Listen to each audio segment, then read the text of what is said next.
मी तुला एक कप चहा आणू का? मतलब आपके लिए एक प्याली चाय ले आऊं क्या? ये केवल एक वाक्य नहीं है। ये अतिथि धर्म के पालन की सबसे पहली वाली कड़ी है। सारे रिश्तों और संबंधों की शुरुआत यहीं से होती है। और आज मैं आपकी मेजबान कुमारी चाय आपको अपने आप से पुनः रूबरू कराऊंगी। आपको हंसी आ रही है ना? ना ना ना, हंसिएगा मत। मैं कोई ऐसी वैसी नहीं। अगर मैं कहूँ कि मैं इस देश में होने वाली कई मुलाकातों, सभाओं और बैठकों का अहम हिस्सा हूँ, तो ये गलत ना होगा। सच, इन सारे मेल मिलाप के मध्य में मेरा प्रकट होना निश्चित है। आखिरकार इन्हें पक्का कौन करेगा? मैं। और क्या भाई, औरों की छोड़िए और अपनी ही सोचिए। सुबह का वक्त है। नरम नरम बिस्तर का साथ छोड़कर आप कुछ अनमने से आंख मलते हुए, संसार को भला बुरा कोसते हुए एक नई दिन की शुरुआत करने के लिए बाहर निकलते हैं। नींद अभी पूरी तरह से गई नहीं, पर और कोई चारा भी नहीं। बेदर्द दुनिया में जीने के लिए काम तो करना पड़ेगा, चाहे हंस के करो या रोकर।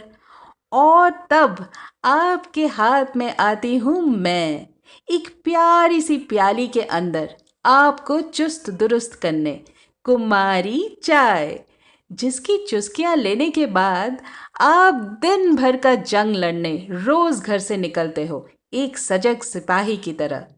हूं ना मैं एक जादुई छड़ी?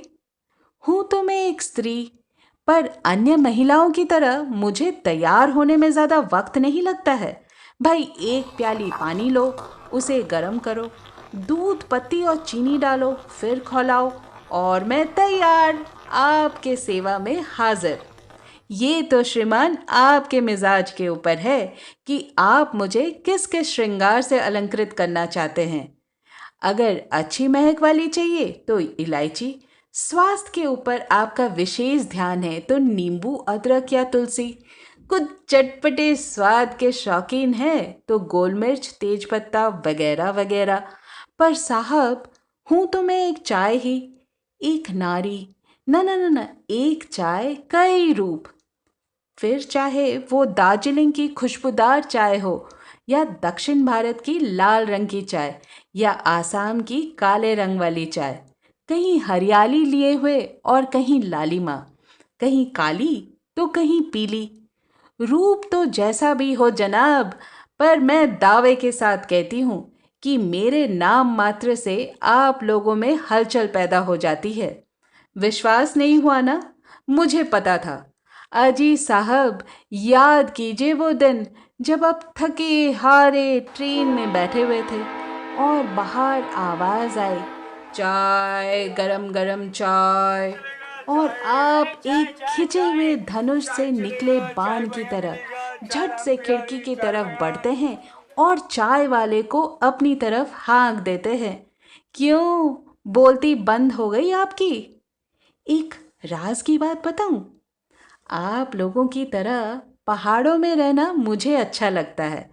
हल्की धूप और ताज़ी आबो हवा में मेरा यौवन अच्छी तरह से निखरता है।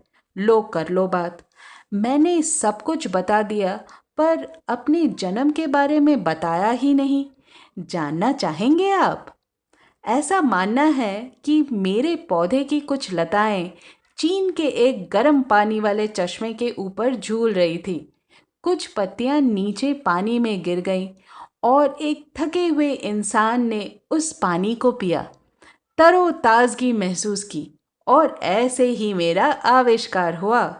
तब से मैं सारी दुनिया की निस्वार्थ भावना से सेवा कर रही हूँ, भला हो उस चीन के भले मानस का। अब तो मेरा रुतबा ये है कि देश के सर्वोपरि प्रतिनिधि भी अपने चर्चे के साथ मेरा नाम जोड़ते हैं। धत तेरी की, मैं भी आपको कहाँ अपने बातों में उलझा दिया है। आप बस मेरा आनंद लीजिए। आम से मतलब रखिए जनाब, गुठलियां गिनने से क्या लाभ? है ना पते वाली बात? और विशेष क्या कहना, वरना आप कहेंगे प्याली भर की चाय और गगरी भर की बातें। बस मुझे बनाइए और चुस्किया लीजिए। धन्यवाद।